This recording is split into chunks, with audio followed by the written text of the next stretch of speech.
Nutrition in plants.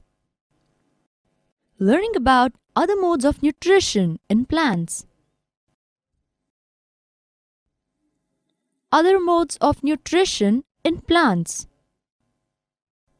There are some plants which do not have chlorophyll.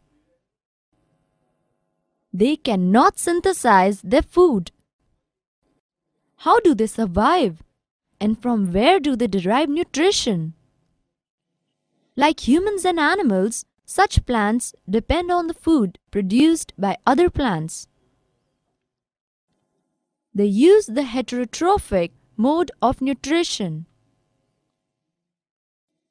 The yellow tubular structures twinning around the stem and branches of a tree is a plant called cascata, a marble. It does not have chlorophyll. It takes ready-made food from the plant on which it is climbing. The plant on which it climbs is called a host.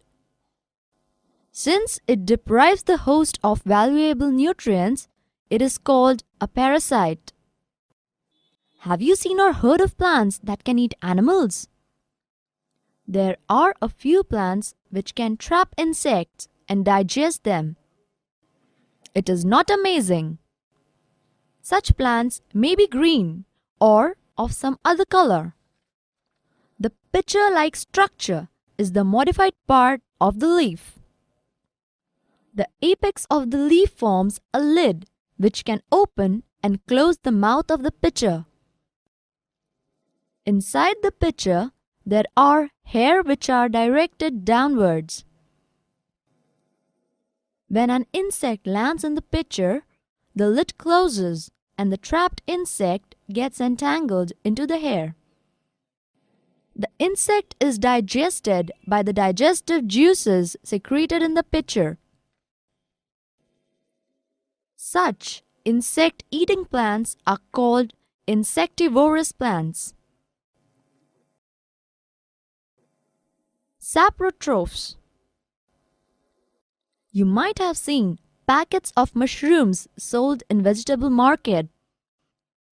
You may have also seen fluffy umbrella-like patches growing on rotting wood during the rainy season. Let us find out what type of nutrients they need to survive and from where they get them from. Activity. Take a piece of bread and moisten it with water. Leave it in a moist, warm place for 2 to 3 days or until fluffy patches appear on them. These patches may be white, green, brown, or of any other color. Observe the patches under a microscope or a magnifying glass. Most probably, you will see cotton-like threads spread on the piece of bread. These organisms are called fungi.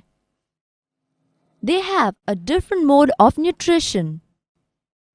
They secrete digestive juices on the dead and decaying matter and convert it into a solution. Then they absorb the nutrients from it. This mode of nutrition, in which organisms take in nutrients in solution form from the dead and decaying matter, is called saprotrophic nutrition. Plants which use saprotrophic mode of nutrition are called saprotrophs. Fungi also grows on pickles, leather, clothes, and other articles that are left in hot and humid weather for long. During the rainy season, they spoil many things. The fungal spores are generally present in the air. When they land on wet and warm things, they germinate and grow. Information. Many fungi like yeast and mushrooms are useful, but some fungi causes diseases in plants, animals, and humans. Some fungi are also used in medicines. Some organisms live together and share shelter and nutrients. This is called symbiotic relationship. For example, certain fungi live in the roots of the trees. The tree provides nutrients in the fungus and in return receives help from it to take up water and nutrients from the soil. This association is very important for the tree. In organisms called lichens, a chlorophyll-containing partner, which is an alga, and a fungus live together. The fungus provides shelter, water, and minerals to the alga, and in return, the alga provides food, which it prepares by photosynthesis. How nutrients are replenished in the soil. Farmers spread manure or fertilizers in the fields. Plants absorb mineral nutrients from the soil. So, their amounts in the soil keep on declining. Fertilizers and manures contain plant nutrients such as nitrogen, potassium, phosphorus, etc. These nutrients need to be added from time to time to enrich the soil. Usually, crops require a lot of nitrogen to make proteins. After the harvest, the soil becomes deficient in nitrogen. Though nitrogen gas is available in plenty in the air, plants cannot use it in the manner they can use carbon dioxide. They need nitrogen in a soluble form. The bacterium called Rhizobium can take atmospheric nitrogen and convert it into a soluble form. But Rhizobium cannot make its own food, so it lives in the roots of gram, peas, mung beans, and other legumes and provides them with nitrogen. Most of the pulses, dals, are obtained from leguminous plants. In return, the plants provide food and shelter to the bacteria.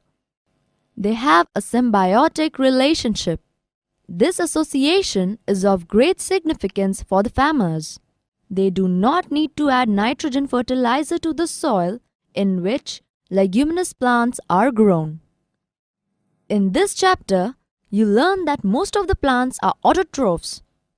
Only a few plants adopt other mode of nutrition like parasitic and saprotrophic. They derive nutrition from other organisms.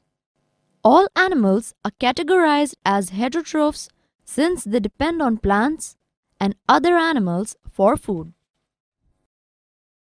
Summary: oxygen released in photosynthesis is utilized by other living organisms for their survival. Fungi derive nutrition from dead, decaying matter. They are saprotrophs. Plants like Cuscuta are parasites. They take food from the host plant.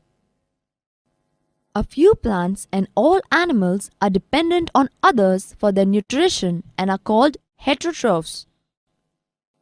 Hey, that's all in this lesson, students. Good going, keep learning.